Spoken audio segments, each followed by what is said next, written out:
नमस्कार. आज आपण अगदी वर्षभर टिकणारा आणि पुरून उरणारा असा हा जो पदार्थ आहे तर हा आपण आज करणार आहोत. तर तुमच्या लक्षात आलंच असेल की आज कोणती रेसिपी आहे. तर यासाठी मी या ठिकाणी ज्या कैऱ्या आहेत तर ह्या फोडून आणलेल्या आहे बाजारातून आणि त्यामुळे आपण हे अशा स्वच्छ कापडाने पुसून घेत आहोत. आपल्याला हव्या तशा आकाराच्या लहान मोठ्या अशा आपण त्या बाजारातून फोडून आणू शकतो किंवा पूर्वी घरातच हे सोऱ्या म्हणायचे तो राहायचा किंवा आंबे फोडणी राहायची तर त्यांनीसुद्धा आपल्याला फोडून घेता येत होतं. तर अशा ह्या ज्या फोडी आहेत तर ह्या सगळ्या आपण पुसून घेतलेल्या आहेत आणि त्यातल्या ज्या कोळी आहेत तर ह्या आपण काढून टाकलेल्या आहेत. 2-4 कोळी त्यात असल्या तर चवीला फार छान लागतात. आणि त्यानंतर आपण असे जे नरम जे फोडी होत्या तर त्या काढून घेतलेल्या आहे, कारण यामुळे लोणचं खराब होऊ शकतं. त्यामुळे आपण ह्या सगळ्या फोडी काढून घेतलेल्या आहे. आणि त्यानंतर आता हे भांडं पूर्ण भरल्यामुळे आपण थोडं मोठं भांडं घेतलं आहे आणि त्यात ह्या कैरीच्या फोडी घालून घेतलेल्या आहे. एकंदर असे 3 किलो मी कैरीच्या फोडी किंवा 3 किलो आंबे घेतलेले आहे आणि त्याच्या ह्या फोडी आहेत. त्यानंतर आपण 1 चमचा त्यावर हळद घातलेला आहे आणि जवळजवळ 3 चमचे मी यामध्ये मीठ घातलेलं आहे. तर हे मीठ आपण आणि हळद हे आपण त्या कैरीच्या फोडीला लावून घ्यायचं आहे. छान असं एकत्र करून घ्यायचं आहे की त्यामुळे त्याला पाणी सुटतं.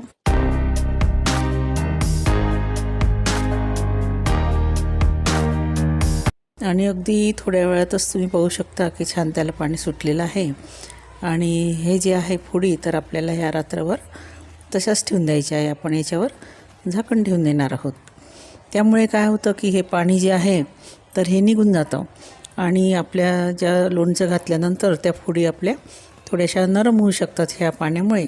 तर हे काढून टाकलं आहे. कोणी कोणी हे पाणी काढून टाकतं किंवा कोणी काढतही नाही. तर मी या ठिकाणी हे पाणी काढून घेतलेलं आहे. आणि त्यानंतर आपण एका गाळणीमध्ये ह्या फोडी निथळत ठेवल्या होत्या आणि पूर्ण पाणी निघाल्यानंतर आपण एका कॉटनच्या टॉवेलवर ह्या फोडी छानपैकी वाळून घेतल्या आहे. फॅनच्या हवेमध्ये याला सुकून घ्यायचं आहे. 2-3 तास आपल्याला हे सुकून घ्यायचं आहे. त्यानंतर आपण मसाल्याची तयारी करणार आहोत.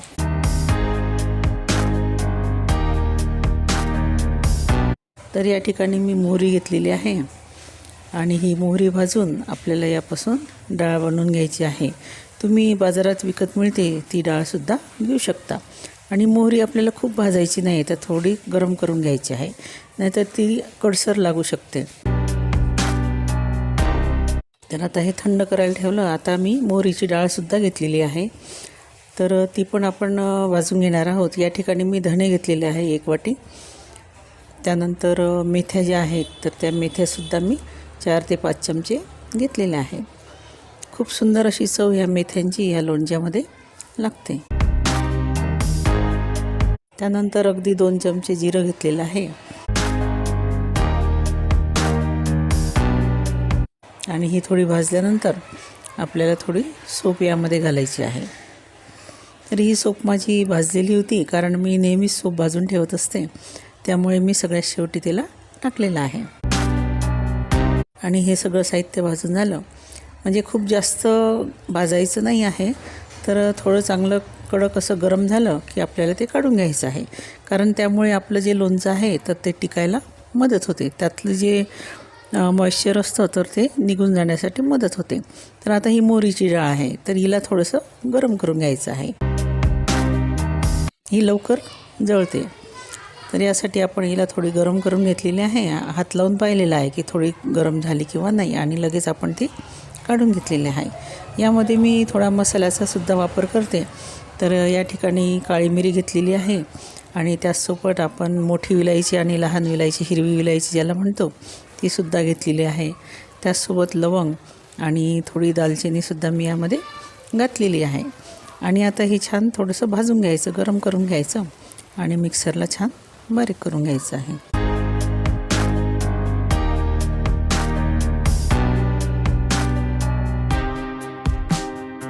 त्यानंतर आपलं मीठ जे आहे तर हे मीठसुद्धा मी थोडंसं गरम करून घेतलेलं आहे. कारण थोडा पाऊस पडल्यानंतरच आपण लोणचं घालतो आणि या मिठालासुद्धा थोडंसं मॉइश्चर असतं, म्हणून हे आपल्याला छान थोडंसं गरम करून घ्यायचं आहे आणि ते आपण एका भांड्यामध्ये काढून घेतलेलं आहे.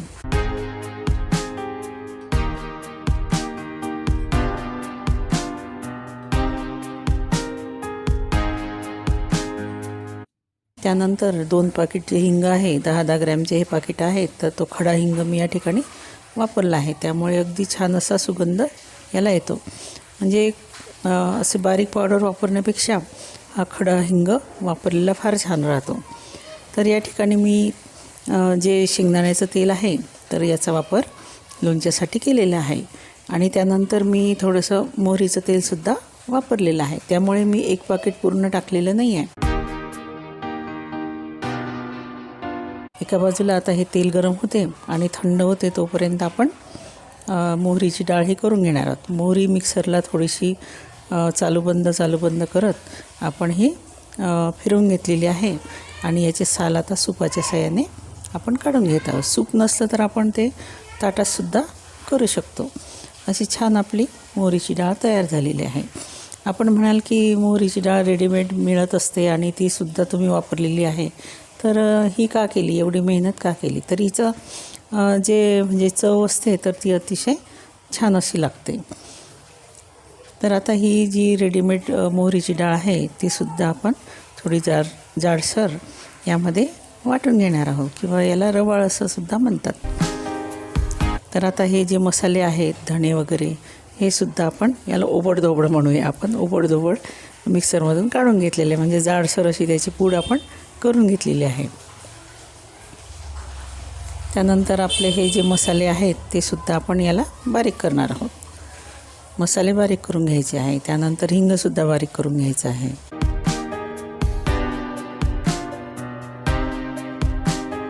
तर तुम्हाला थोडी रेसिपी ही मोठी वाटेल, परंतु आपल्या सगळ्यांना कळावी त्यासाठी मी कोणत्या पद्धतीने केलेलं आहे. भरपूर वेगवेगळ्या प्रकारे आणि वेगवेगळं प्रमाण घेऊन हे लोणचं केलं जातं.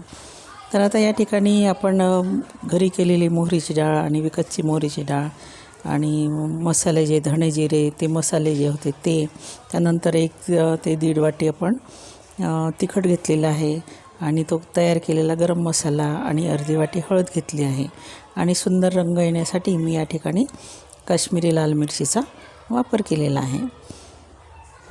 आणि इकडे आपलं तेलही तोपर्यंत गरम झालेलं आहे, तर मी यामध्ये लसणाचा वापर करत असते. तर 3 ते 4 गाठी मी लसूण सोलून घेतलेला आहे आणि अख्खा लसूण मी यामध्ये टाकलेला आहे. गरम अशा तेलामध्ये ते टाकलेलं आहे आणि ह्या तेलामध्ये सुद्धा मी थोडे मसाले घालत असते. म्हणजे मिरे आहे आणि दालचिनी आहे, लवंग आहे, तर हे मी यामध्ये टाकते. आणि मिरे टाकल्याबरोबर आपल्याला थोडंसं असं किंचित उघडं असलेलं असं झाकण ठेवायचं आहे, कारण मिरे हे तडतड असे उठतात, त्यामुळे आपल्याला ते अर्धवट झाकण ठेवायचं आहे. आता हे जे गरम तेल आहे तर हे आपण आपल्या मसाल्यावर ओतून घेणार आहोत. या ठिकाणी आपण तिखट, हळद हे आपण गरम केलेले नाही, त्यामुळे आपण त्याला पूर्ण ते कडकडीत अशा तेलाने छान त्याला असं भाजून घेणार आहोत. आणि हे बाकीचे मसालेसुद्धा आपण जास्त काही भाजलेले नव्हते, तर ह्या गरम तेलामध्ये ते आपण गरम तेल त्याच्यावर टाकल्यामुळे छान असा सुगंध त्याचा येतो आणि छान असं आपलं लोणचं टिकतं. तर हा लसूण जो आहे तो सुद्धा आपल्या लोणच्यामध्ये खूप छान लागतो. तर अशा पद्धतीने हे संपूर्ण गरम तेल, कडकडीत तेल आपण याच्यामध्ये ओतून घ्यायचं आहे आणि तिखट आणि हळद जे आहे तर हे छानपैकी कालवून आपल्याला त्याच्यावर हे गरम तेल हे टाकायचं आहे. आणि त्यानंतर आपलं हिंग राहिलेला आहे, तर आपण सगळ्यात शेवटी त्याच्यामध्ये त्या तेलामध्ये थोडासा हिंग टाकून घेणार आहोत आणि ते तेल याच्यामध्ये आपल्याला ओतून द्यायचं आहे आणि संपूर्ण मिश्रण असं हे एकत्र करून द्यायचं आहे आणि याला छान असं थंड होऊ द्यायचं असेल. आणि माझी रेसिपी इथं थोडी जरी तुम्हाला आवडली असेल तर रेसिपीला लाईक करा, शेअर करा आणि कमेंट करायला विसरू नका. आणि माझ्या चॅनलला सबस्क्राईब करा आणि बेल आयकॉनचं बटन नक्की दाबा. त्यामुळे नवीन व्हिडिओचे जे नोटिफिकेशन आहे तर ते तुमच्यापर्यंत लवकरात लवकर पोहोचेल. तर अशा पद्धतीने आपण हे सगळं आता एकत्र करून घेतलेलं आहे आणि छान असं तेल आपल्याला हे दिसत आहे. आणि छान थोडीशी ही भाजण्याची प्रक्रिया इथं चालू आहे असं तुम्हाला दिसत असेल व्हिडिओमध्ये. आणि मी तुम्हाला सांगू नाही शकत की किती सुंदर असा सुगंध या ठिकाणी येत आहे. अगदी घरभर असा वास पसरलेला आहे आणि आजूबाजूच्या घरांमध्ये न सांगताच संदेश पोहोचला आहे की इथं लोणचं सुरू आहे म्हणून. हिंगाचा छान वास, सोपेचा वास, कडवट असा मेथीचा वास, असं खूप सुंदर असा सुगंध पसरलेला आहे. ते आपल्याला आता हे सगळं साहित्य आपल्याला एकत्र करून घ्यायचं आहे आणि छान त्याला थंड होऊ द्यायचं आहे. गरम गरम याच्यात आपल्याला पोळी ह्या कालवायच्या नाही आहेत. आणि थंड झाल्यानंतर आपल्याला मिठाचा उपयोग करायचा आहे. कोणी कोणी हे मसाले भाजलेले असल्यामुळे ते तसेच तेल थंड झाल्यानंतर यामध्ये टाकतात, परंतु माझी नेहमीची अशी पद्धत आहे की मी अगदी कडकडीत तेल जे आहे तर हे त्यामध्ये टाकत असते. आणि अतिशय सुंदर चवीचं असं आपलं लोणचं हे तयार झालेलं आहे. आणि तुम्ही पाहू शकता की मसाल्याचा रंगसुद्धा अगदी छान दिसत आहे. आणि फोडी पण लवकर हे कडक राहतात, लवकर नरम होत नाही. आणि आपण याच्यामध्ये पुढे अजून एक साहित्य वापरलेलं आहे, त्यामुळे तर ह्या ज्या फोडी आहेत तर ह्या कडक राहण्यासाठी मदत होते. आता आपण चेक केलेलं आहे की आपला हा मसाला थंड झाला किंवा नाही. आणि या ठिकाणी तो थंड झालेला आहे. त्यात आपण मीठ घालून घेतलेलं आहे. जवळजवळ 400 ग्रॅम मी मीठ वापरलेलं आहे. आता छान याला एकत्र करून घ्यायचं आहे. आणि अशा पद्धतीने मी थोडासा मसाला असा वेगळा काढून ठेवते.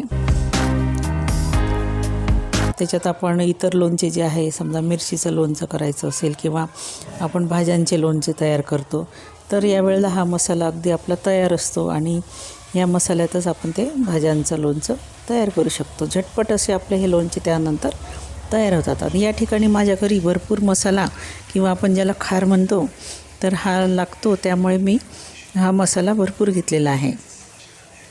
याच्यापेक्षा थोडं कमी प्रमाण असेल तरीसुद्धा चालेल. मोहरी वगैरे थोडी तुम्ही कमी घेऊ शकता.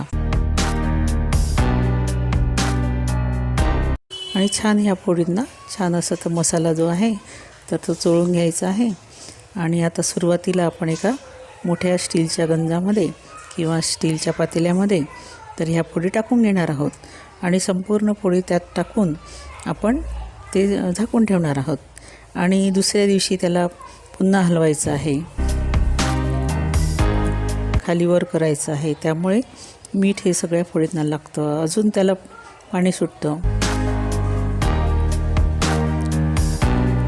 आणि अशी थोडी 1-2 दिवस चालणारी ही प्रक्रिया आहे. तरी मी अगदी कमी वेळात तुम्हाला दाखवण्याचा प्रयत्न केला आहे.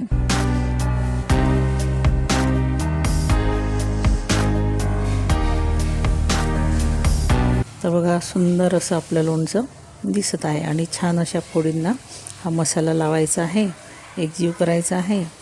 आणि हे सगळं आपल्याला त्या एका गंजामध्ये टाकून घ्यायचं आहे. आपण स्टीलच्या किंवा काचेच्या भांड्याचा वापर या ठिकाणी करू शकतो. पितळेचं किंवा जर्मनचं वगैरे आपल्याला इथं वापरायचं नाही आहे, कारण आपण मोठ्या भांड्यात याच्यासाठी ठेवलं आहे की 1-2 दिवस आपल्याला त्याला वर खाली करायचं आहे. छान हलवून घेतल्यानंतरच आपल्याला ते बरणीमध्ये भरायचं आहे. आता बघा, दुसऱ्या दिवशी आपलं लोणचं ह्या पद्धतीने दिसत आहे.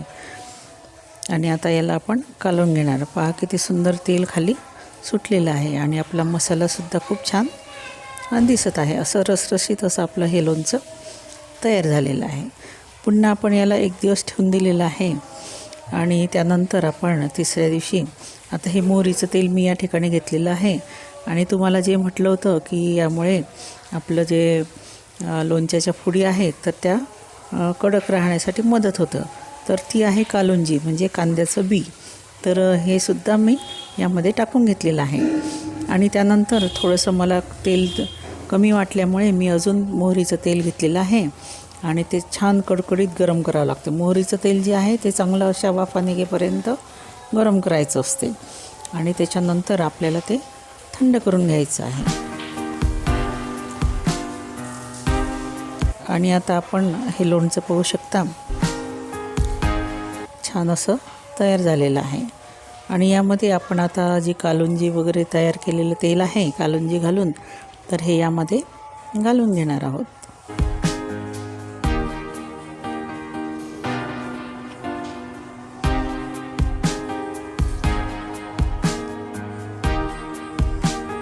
बघा काय सुंदर कलर आलेला आहे.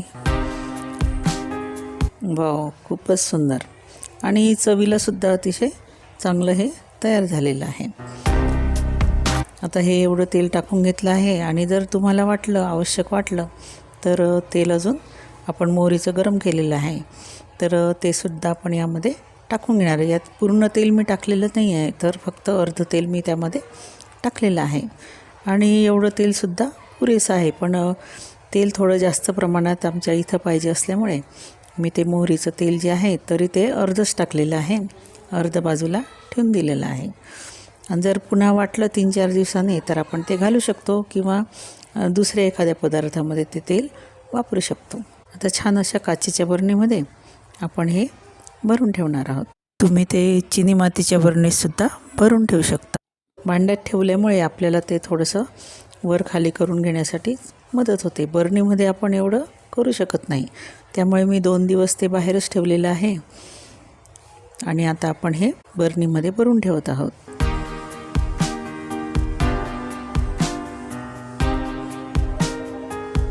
एक 2 पाऊस छान आलेला आहे. ह्यावर्षी उन्हाळा खूप कडक असल्यामुळे लोणचं घालायची हिंमत झाली नाही. आता पाऊस पडल्यानंतर मी हे लोणचं घातलेलं आहे. आणि हे 3 किलोचं लोणचं आहे. तुम्हाला पाहिजे तसं 1 किलोचं 2 किलोचं तुम्ही घालू शकता.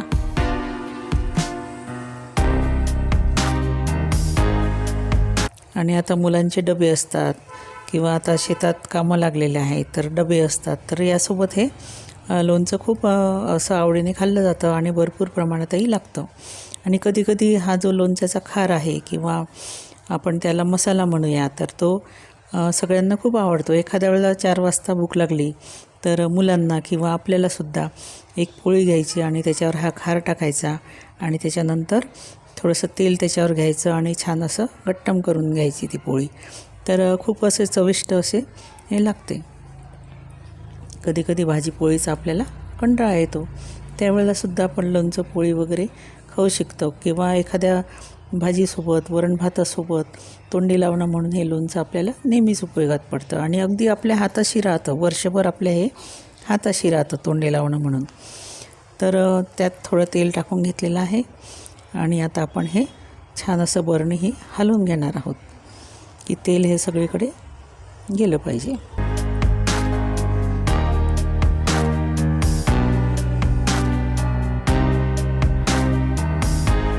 बरणीचं झाकण तुटल्यामुळे मी याला दुसरं झाकण लावलेलं आहे आणि छान त्याला व्यवस्थित बसलेलं आहे ते. तर आपण पाहू शकता की सुंदर असं आपलं लोणचं दिसायला आणि चवीलासुद्धा छान झालेलं आहे.